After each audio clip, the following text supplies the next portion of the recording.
Did you know you can make yogurt from yogurt infinitely? It's true. With this simple method, you can skip the store for good. Here's how to do it. Start by pouring 1.5 liters of mineral water into a clean pot. Add 630 grams of powdered milk and stir well until everything is fully dissolved. We use powdered milk to boost protein, which makes the yogurt naturally thicker and creamier.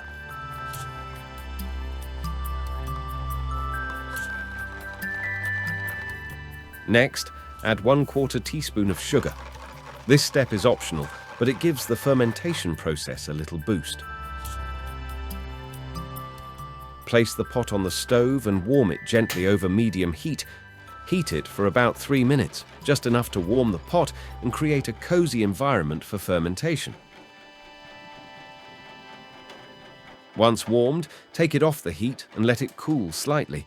It should be warm to the touch, not hot. Then, add 3 tablespoons of plain yogurt, either from a previous batch or store-bought, as long as it's unsweetened and has live cultures. Stir gently to combine.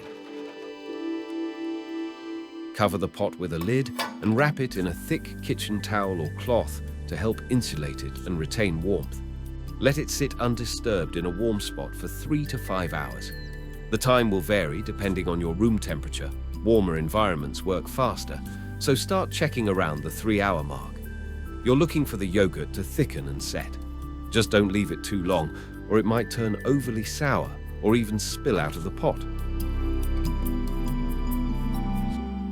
Once it's nicely set, move it straight into the fridge and let it chill overnight. This helps firm up the texture and gives it that cool, creamy consistency we all love. And there you have it, fresh, homemade yogurt you can enjoy plain, with fruits, or blend it into your favorite dishes. And the best part? You can use a few spoons from each batch to start the next one, an infinite supply of yogurt made by you.